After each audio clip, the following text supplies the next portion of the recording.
नमस्कार साथियों, आज हम अजमेर जयपुर जोधपुर विद्युत वितरण निगम लिमिटेड द्वारा जो 25 अगस्त 2018 को द्वितीय पारी में तकनीकी सहायक भर्ती परीक्षा आयोजित की थी, उसका जो पेपर है वो हल करेंगे। इस पेपर में कुछ प्रश्न पूर्व वीडियो में हल किए, जो शेष प्रश्न है वो हम आज हल करेंगे। तो आज का अपना प्रश्न है, निम्न कार्बन कोटेड प्रतिरोध में से किसका मान 20% सहिष्णुता के साथ 10 किलो ओम है। क्या कह रहा है कि किस प्रतिरोध का मान यानी कलर कोड क्या होगा यदि इसका मान 10 किलो ओम 10 किलो ओम सहिष्णुता कह रहा है कि 20% यानी प्लस माइनस 20% है, तो इसका रंग अंकन क्या होगा। अब ऑप्शनों में देखो कितने 4 कलर में दे रखा है ऑप्शनों में, तो देखो किस प्रकार से निकालेंगे। 1 0 यानी इसको पहले ओम में लिख लो, 1 0 10 और किलो ओम है तो ये हो गया ओम 10,000 ओम प्लस माइनस 20%। ये हो गया प्रथम अंक, ये हो गया द्वितीय अंक, ये हो गया गुणांक और ये हो गया शयन सीमा। तो इसको किस प्रकार रखेंगे, 1 0 इंटू 1 2 3 यानी 1000 प्लस माइनस 20%। प्रथम अंक 1 है तो इसका ऐसे क्या होगा, भूरा यानी ब्राउन। 0 का क्या होगा, ब्लैक। 10 की घात 3 यानी 1000 का क्या होगा, ऑरेंज। और प्लस माइनस 20% है तो कोई कलर नहीं, नो कलर कह सकते हैं हम, नो कलर। तो ये इसका कलर कोड हो जाएगा, यानी पहला होगा भूरा, दूसरा होगा यानी काला, तीसरा होगा नारंगी और चौथी पट्टी नहीं होगी। ऑप्शनों में देखो भूरा, पहला भूरा किस में आ रहा है, डी ऑप्शन में आ रहा है, बाकी में तो अलग है। यानी डी ऑप्शन में देखो पहला भूरा आ रहा है, दूसरा काला आ रहा है, तीसरा नारंगी है और चौथा रंग नहीं, यानी रंग कोई पट्टी नहीं है रंग की, रंगहीन या रंग नहीं। तो राइट आंसर क्या हो गया, डी, भूरा काला नारंगी रंग नहीं। तो इसका राइट आंसर हो गया डी। अगला क्वेश्चन है, एक प्रकाश आश्रित प्रतिरोध मूल रूप से क्या होता है। यानी जो प्रकाश आश्रित प्रतिरोध है, light dependent register, LDR। LDR किस प्रकार का होता है, यह हो गया एक सामान्य रजिस्टर और इस पर प्रकाश की किरणें आ जाएगी तो यह हो गया LDR, लाइट डिपेंडेंट रजिस्टर। किस प्रकार का होता है, ऑप्शन देखो, पावर प्रतिरोधक यानी शक्ति प्रतिरोधक नहीं, वेरिएबल प्रतिरोधक सही है, यह एक वेरिएबल प्रतिरोधक होता है क्योंकि इसका अंधेरे में विरोध ज़्यादा होता है यानी प्रतिरोध मान ज़्यादा होता है और प्रकाश की किरण पड़ने पर इसका प्रतिरोध मान घटकर कम हो जाता है, तो एक वेरिएबल प्रकार का प्रतिरोधक है। कार्बन प्रतिरोधक, नॉन मेटेलिक प्रतिरोधक, इनमें से कोई नहीं, तो राइट आंसर क्या हो जाएगा, वेरिएबल प्रतिरोधक है, यानी बी ऑप्शन इसका सही होगा कि यह एक वेरिएबल प्रतिरोधक है। अगला क्वेश्चन है, स्प्लिट फेज मोटर में मुख्य वाइंडिंग करंट IM यानी मुख्य वाइंडिंग करंट सप्लाई वोल्टेज का लगभग कितना विलंब करता है। यानी स्प्लिट फेज विभक्त कला मोटर के अंदर जो मुख्य वाइंडिंग है, मुख्य वाइंडिंग यानी एक तो होती है स्टार्टिंग वाइंडिंग और एक होती है मेन वाइंडिंग, इनमें जो V और I के बीच का अंतर है वो क्या होगा, वोल्टेज का लगभग कितना विलंब करेगा। तो देखो स्प्लिट फेज एक तो इंडक्टर द्वारा स्प्लिट करते हैं और एक कैपेसिटर द्वारा स्प्लिट करते हैं। तो इंडक्टर द्वारा स्प्लिट जिसे हम प्रतिरोध induction start induction run motor भी कह सकते हैं। तो इसके अंदर क्या होता है कि जो मुख्य वाइंडिंग है वो उसकी जो V से I है वो लगभग 70 या 75 डिग्री पश्चिमगामी हो जाती है, 70 या 75 डिग्री पश्चिमगामी हो जाती है। कैपेसिटर जो कैपेसिटर द्वारा विभक्त कला मोटर है उसमें भी मुख्य वाइंडिंग में V से I लगभग 70 या 75 डिग्री पश्चिमगामी हो जाती है और स्टार्टिंग वाइंडिंग में लगभग 15 या 20 डिग्री अग्रगामी हो जाती है। तो इसमें केवल स्प्लिट यानी विभक्त कला के बारे में पूछा है कि वोल्टेज से धारा कितना विलंब करेगी, तो लगभग 70 या 75 डिग्री। तो राइट आंसर क्या हो जाएगा, इन ऑप्शनों में फिर 75 डिग्री हो जाएगा। तो बी ऑप्शन इसका सही होगा, यानी लगभग 75 डिग्री विलंब करेगी, तो बी ऑप्शन इसका सही होगा। अगला क्वेश्चन है, खाद्य संसाधकों और मिश्रक यंत्रों में निम्न में से किस प्रकार की मोटर प्रयोग की जाती है। यानी फूड मिक्सर है, यानी जो मिक्सी है, इसके अंदर किस प्रकार की मोटर प्रयोग की जाती है। तो इसके अंदर सार्वत्रिक हम कह सकते हैं, या ऐसी श्रेणी कह सकते हैं, या यूनिवर्सल कह सकते हैं, मोटर प्रयोग की जाती है। तो ऑप्शन देखो, शेडेड पोल मोटर नहीं, डीसी मोटर नहीं, यूनिवर्सल मोटर सही है, कैपेसिटी स्टार्ट मोटर या कैपेसिटर रन मोटर। तो राइट आंसर क्या हो जाएगा, यूनिवर्सल मोटर, यानी इसे हम सार्वत्रिक मोटर भी कह सकते हैं या ऐसी श्रेणी मोटर भी कह सकते हैं। तो राइट आंसर हो गया यूनिवर्सल मोटर, सी। अगला क्वेश्चन है, एमीटर सर्किट में किस प्रकार जुड़ा होता है। एमीटर को सर्किट में किस प्रकार जोड़ते हैं। सर्किट में श्रेणी क्रम में, यानी भार के साथ श्रेणी क्रम में जोड़ते हैं एमीटर को। मान लो कोई भार है, ये लोड है, तो इसके श्रेणी क्रम में एम्पीयर मीटर, मान लो ये एमीटर है, तो इसके श्रेणी क्रम में जोड़ा जाता है। मान लो ये एसी है, तो फेज और न्यूट्रल डीसी है, तो प्लस माइनस जो भी है, तो इसके परिपथ में किस प्रकार से जोड़ा जाता है। तो ये श्रेणी क्रम में जोड़ा जाता है। कई बार वोल्ट मीटर का पूछ लेते हैं कि वोल्ट मीटर को किस प्रकार से जोड़ा जाता है, तो वोल्ट मीटर लगाते हैं, तो ये वोल्ट मीटर ये समांतर क्रम में जोड़ा जाता है वोल्ट मीटर। तो इसमें एमीटर के बारे में पूछा है तो श्रेणी क्रम में। तो राइट आंसर क्या हो जाएगा, बी श्रेणी। अगला क्वेश्चन है, मीटर कॉइल से समांतर रूप से जोड़ा एक कम प्रतिरोध के तार को क्या कहते हैं। मीटर के अंदर समांतर क्रम में कम मान का एक प्रतिरोध जोड़ते हैं। ये किस में जोड़ते हैं, एम्पीयर मीटर के अंदर जोड़ते हैं। एमीटर की माप सीमा बढ़ाने के लिए समांतर क्रम में एक निम्न मान का प्रतिरोध जोड़ते हैं, इसे हम शंट प्रतिरोध कहते हैं। तो यही पूछा है कि मीटर कॉइल में समांतर क्रम रूप से जोड़ा एक कम प्रतिरोध के तार को क्या कहते हैं, यानी इसे हम क्या कहते हैं, इसे हम शंट प्रतिरोध कहते हैं, आरएसएच कहते हैं। कई बार पूछ लेते हैं ये शंट प्रतिरोध किसका बना होता है, ये मैग्नीन का बना होता है। तो इसमें केवल यही पूछा है कि ये इसको क्या कहते हैं, तो इसे हम शंट प्रतिरोध कहते हैं। इसका प्रतिरोध मान कम होता है, बहुत कम, और मैग्नीन का बना होता है ये। अगला क्वेश्चन है, व्हीटस्टोन विधि निम्न में से किसे मापने के लिए प्रयुक्त की जाती है। यानी व्हीटस्टोन सेतु विधि है, ये इसके द्वारा हम क्या मापते हैं। ऑप्शन देखो, वोल्टेज मापते हैं नहीं, करंट यानी धारा मापते हैं नहीं, शक्ति मापते हैं नहीं, प्रतिरोध सही है, यानी कम मान का, यानी बहुत जो निम्न मान के प्रतिरोध होते हैं इसको मापने के लिए व्हीटस्टोन सेतु विधि काम में ली जाती है। तो प्रतिरोध का मान मापने के लिए किया जाता है। धारिता ये भी नहीं। तो राइट आंसर क्या हो गया, डी प्रतिरोध को मापने के लिए। अगला क्वेश्चन है, ऊर्जा मीटर में प्रयुक्त इलेक्ट्रोमैग्नेट के कोर किसके बने होते हैं। यानी जो ऊर्जा मीटर है, जो ऊर्जा को मापने के लिए एनर्जी मीटर है, इसके जो मैग्नेट इलेक्ट्रोमैग्नेट है यानी विद्युत चुम्बक की कोर होती है, वो किसकी बनी होती है, वो सिलिकॉन स्टील की बनाई जाती है। यानी कोर सिलिकॉन स्टील की बनी होती है। तो राइट आंसर क्या हो जाएगा, सिलिकॉन स्टील। किसमें, सी ऑप्शन में। तो राइट आंसर हो गया सी सिलिकॉन स्टील।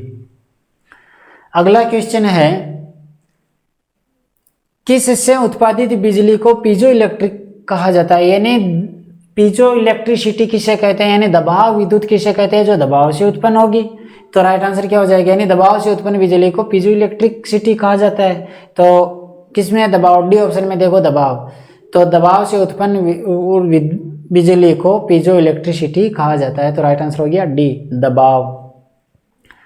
अगला क्वेश्चन है, तीन प्रतिरोधक 20 ओम, 30 ओम और 60 ओम समांतर में जुड़े हुए हैं, तो तुल्य प्रतिरोध या कुल प्रतिरोध क्या होगा। तीन प्रतिरोधक है जो समांतर क्रम में जुड़े हुए हैं। मान लो ये तीन प्रतिरोधक है, समांतर क्रम में जुड़े हुए हैं, तो कुल प्रतिरोध क्या होगा। ये मान लो कि R1 है, ये R2 है, ये R3 है। इनका मान कह रहा है, ये है 20 ओम, ये है 30 ओम और ये है 60 ओम। तो ये RT बराबर क्या होगा, समांतर क्रम में यदि अनेक प्रतिरोध जुड़े हुए हैं तो सूत्र क्या होता है, 1/RT बराबर 1/R1 plus 1/R2 plus 1/R3, 3 है तो यही आएगा। तो 1/RT बराबर क्या हो जाएगा, 1/20 प्लस R2 का मान कितना है 30, तो 1/30 प्लस R3 का मान कितना है 60, तो 1/60। ये हो गया 1/RT बराबर, इनका लघुत्तम क्या आ जाएगा 60। इस 20 का भाग लगाया 3, 3 को 1 से गुणा किया 3, प्लस इसका भाग इसमें लगाया 2, 2 को 1 से गुणा किया 2, प्लस 60 का भाग 60 में 1, 1 को 1 से गुणा किया 1। ये हो गया 1/RT बराबर, यानी 1/RT बराबर क्या हो जाएगा 3, 2, 5, 1, 6, 6/60। तो RT बराबर क्या हो जाएगा, RT बराबर क्या हो जाएगा, यानी ये RT इधर आएगा तो ये गुणा में आ जाएगा और ये भाग में आ जाएगा, 60/6 बराबर कितना हो जाएगा 10 ओम। तो इसका तुल्य प्रतिरोध क्या हो जाएगा 10 ओम। तो राइट आंसर क्या हो जाएगा 10 ओम। किस में है, ए ऑप्शन में देखो 10 ओम, तो राइट आंसर हो गया ए 10 ओम। अगला क्वेश्चन है, गैर परंपरागत ऊर्जा स्रोत को ऊर्जा का स्रोत भी कहा जाता है, यानी इसको क्या कहा जाता है, गैर परंपरागत ऊर्जा स्रोत। यानी एक तो होता है पारंपरिक ऊर्जा स्रोत और एक होता है गैर पारंपरिक ऊर्जा स्रोत।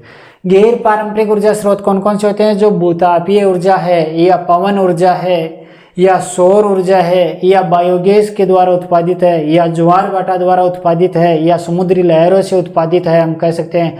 तो ये जो है गैर पारंपरिक ऊर्जा के स्रोत, यानी भूतापीय, पवन है, सौर है, बायोगैस है, ज्वार भाटा है आदि से उत्पादित गैर परंपरागत ऊर्जा स्रोत है। और इन ऊर्जा स्रोतों को हम नवीनीकरण ऊर्जा स्रोत भी कहते हैं। और पारंपरिक ऊर्जा स्रोत कौन कौन से होते हैं, कोयला द्वारा उत्पादित है या जल द्वारा उत्पादित है या प्राकृतिक तेल या गैस के द्वारा उत्पादित है या नाभिकीय विखंडन यानी नाभिकीय ऊर्जा है, ये पारंपरिक ऊर्जा स्रोत है। तो इसमें यह पूछा है कि गैर पारंपरिक ऊर्जा स्रोत को अन्य क्या नाम से जाना जाता है, नवीनीकरण ऊर्जा स्रोत भी कहते हैं, यानी गैर परंपरागत ऊर्जा स्रोत को नवीनीकरण ऊर्जा स्रोत भी कहते हैं। तो राइट आंसर क्या हो जाएगा ए, नवीनीकरणीय स्रोत, यानी नवीनीकरण प्रकार की ऊर्जा। अगला क्वेश्चन है, स्थितिज बिजली का उत्पादन किस कारण होता है। स्थितिज विद्युत का उत्पादन घर्षण के द्वारा किया जाता है। तो स्थितिज बिजली का उत्पादन घर्षण के द्वारा उत्पन्न किया जाता है। तो राइट आंसर क्या हो गया घर्षण, यानी डी ऑप्शन इसका सही होगा घर्षण। अगला क्वेश्चन है, कोयला या लिग्नाइट जलने से बॉयलर संयंत्र में, यानी कोयला को जलता है तो बॉयलर में क्या उत्पन्न होता है। ऑप्शन देखो, गतिज ऊर्जा विद्युत ऊर्जा में परिवर्तित होती है, नहीं होती है। बी में यांत्रिक ऊर्जा भी विद्युत ऊर्जा में परिवर्तित नहीं होती है। स्थितिज ऊर्जा विद्युत ऊर्जा में परिवर्तित होती है, नहीं। रासायनिक ऊर्जा उष्मा ऊर्जा में परिवर्तित होती है, सही है। बॉयलर के अंदर रासायनिक ऊर्जा उष्मा ऊर्जा में परिवर्तित होती है, यानी जो कोयला लिग्नाइट है वो उसका रासायनिकता उष्मा ऊर्जा में परिवर्तित हो जाती है। आगे विद्युत ऊर्जा यांत्रिक ऊर्जा में परिवर्तित होती है, नहीं। तो राइट आंसर क्या हो जाएगा डी, रासायनिक ऊर्जा उष्मा ऊर्जा में परिवर्तित होती है। तो डी ऑप्शन इसका सही होगा। अगला क्वेश्चन है, बिजली संयंत्र में ईंधन के रूप में कोयला प्रयुक्त किया जाता है, यानी किस प्रकार के बिजली संयंत्र में ईंधन के रूप में कोयला प्रयोग किया जाता है, यानी कोयला प्रयोग करने वाले बिजली संयंत्र कौन से हैं। देखो, परमाणु में तो जो परमाणविक यानी यूरेनियम ये आदि प्रयोग किए जाते हैं। गैस ये भी नहीं होगा, डीजल नहीं होगा, थर्मल यानी उसमें प्रकार का सही है, हाइड्रो ये भी नहीं होगा। तो राइट आंसर क्या हो जाएगा थर्मल प्रकार का, यानी थर्मल बिजली संयंत्र में ईंधन के रूप में कोयला प्रयोग किया जाता है। तो इसका राइट आंसर हो गया डी, थर्मल। अगला क्वेश्चन है, 40 मिली एम्पियर की धारा रेटिंग के साथ 470 ओम प्रतिरोध की शक्ति क्या होगी। क्या कह रहा है कि 40 मिली एम्पियर की धारा रेटिंग, यानी I का मान कह रहा है 40 मिली एम्पियर और R का मान दे रखा है, P का मान पूछा है कि P का मान क्या होगा। किस प्रकार से हल करेंगे देखो।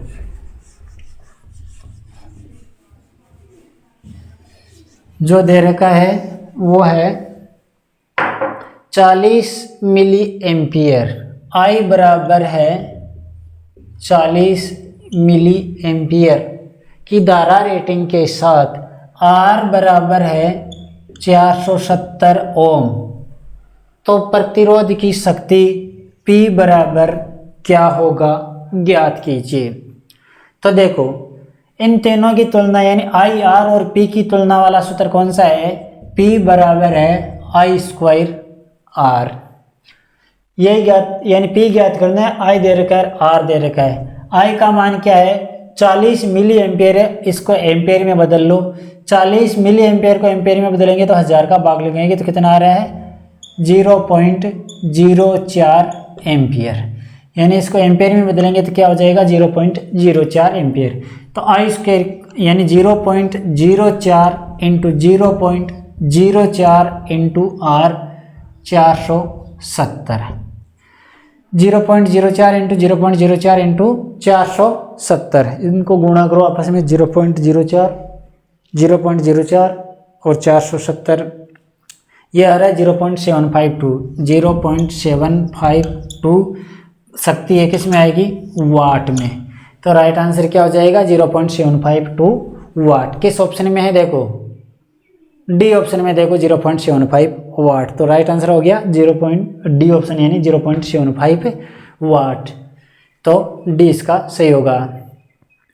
अगला क्वेश्चन है एक बिंदु पर किसको विद्युत क्षेत्र में स्थित बिंदु पर प्रति इकाई आवेश अनुभव किया गया बल के रूप में परिभाषित किया जाता है।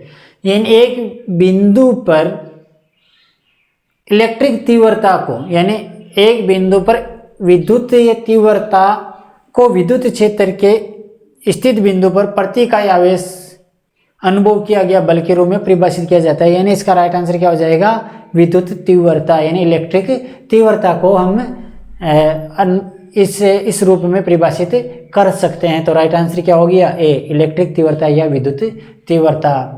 तो राइट आंसर हो गया ए।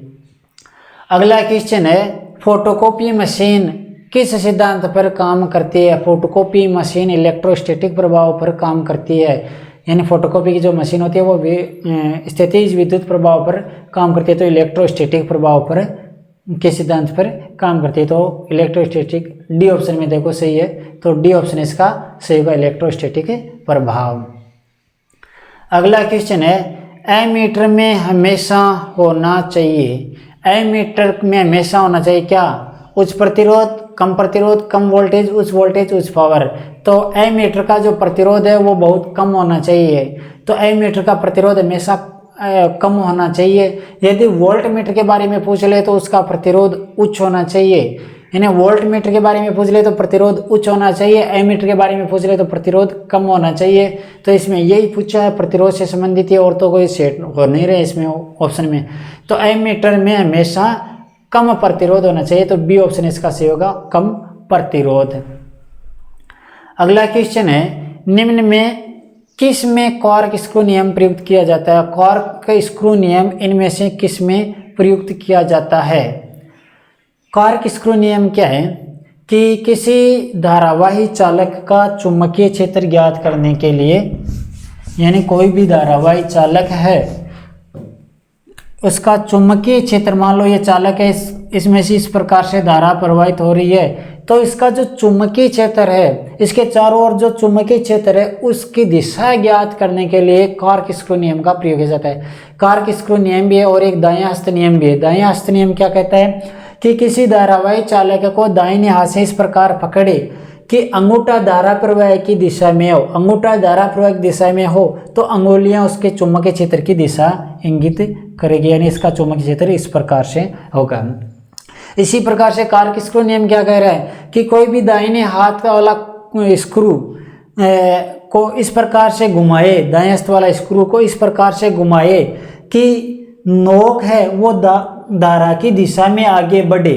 यानी मान लो ये नोक है वो धारा की दिशा में आगे बढ़े तो घुमाव की जो डायरेक्शन होगी वो चुंबकीय क्षेत्र की दिशा होगी। तो उस चालक के चारों ओर जो चुंबकीय क्षेत्र की है दिशा वो घुमाव की डायरेक्शन होगी। नोक यदि धारा की दिशा में आगे बढ़ रही है तो ये दोनों ही यानी दायां नियम का हो चाहे कार्क-स्क्रू नियम का हो, एक एम्पेयर का नियम है, ये भी चुंबकीय क्षेत्र की दिशा ज्ञात करने के लिए होता है। तो क्या होगा इसमें, कार्क-स्क्रू नियम किस लिए प्रयोग किया जाता है, चुंबकीय क्षेत्र की दिशा ज्ञात करने के लिए, यानी डी ऑप्शन इसका सही होगा, चुंबकीय क्षेत्र की दिशा ज्ञात करने के लिए। अगला क्वेश्चन है, एक 220 वोल्ट डीसी शंट मोटर का आर्मेचर प्रतिरोध 0.2 ओम है और रेटेड आर्मेचर धारा 50 एम्पीयर है, तो आर्मेचर में उत्पन्न वोल्टेज का मान क्या होगा, ज्ञात कीजिए। क्या दे रखा है कि कोई मोटर है, कौन सी मोटर है, डीसी शंट मोटर है, एक डीसी शंट मोटर है, तो ये आर्मेचर और ये मान लो कि शंट फील्ड है।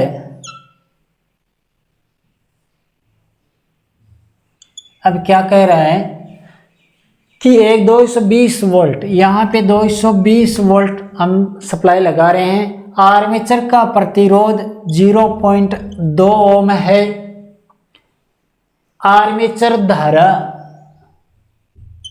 50 एम्पीयर है, तो आर्मेचर में उत्पन्न वोल्टेज को हम ईबी कह सकते हैं। ईबी बराबर क्या होगा, ज्ञात कीजिए। किस प्रकार से निकालेंगे, देखो 220 वोल्ट है, इस यानी आर्मेचर के अंदर आर्मेचर का प्रतिरोध 0.2 ओम है, 50 एम्पीयर की धारा प्रवाहित हो रही है, तो कुछ वोल्टेज आर्मेचर में भी खपत हो जाएंगे। तो ईबी बराबर क्या होगा, ईबी बराबर होगा V माइनस VA, यानी आर्मेचर में जो खपत है, यानी जो यहाँ लगा रहे हैं उसमें से कुछ वोल्टेज आर्मेचर में खपत हो जाएंगे, शेष ईबी के बराबर होगा। तो ईबी बराबर V माइनस VA, या इसे हम इस प्रकार भी कह सकते हैं कि ईबी बराबर V माइनस VA के स्थान पर हम क्या रख सकते हैं, RA into IA, RA into IA बराबर VA, क्योंकि V बराबर है R इंटू I। तो अब देखो ईबी बराबर V का मान क्या है 220 माइनस R का मान कितना है 0.2 इंटू I कितना है 50, कितना हो गया 50 को 0.2 से गुणा किया 10, तो ये क्या हो जाएगा 220 माइनस 10 कितना हो गया, तो ये बी बराबर क्या हो जाएगा 220 माइनस 10 बराबर 210 वोल्ट। तो 210 इसके अंदर जो आर्मेचर में उत्पन्न होगा यानी ईबी है वो 210 वोल्ट विकसित होगा। तो राइट आंसर क्या हो गया 210 वोल्ट। किस ऑप्शन में है, सी ऑप्शन में देखो 210 वोल्ट, तो राइट आंसर हो गया सी 210 वोल्ट। तो ये कुछ प्रश्न थे इस पेपर से संबंधित, शेष जो प्रश्न है वो नेक्स्ट वीडियो में रहेगा। ठीक है साथियों।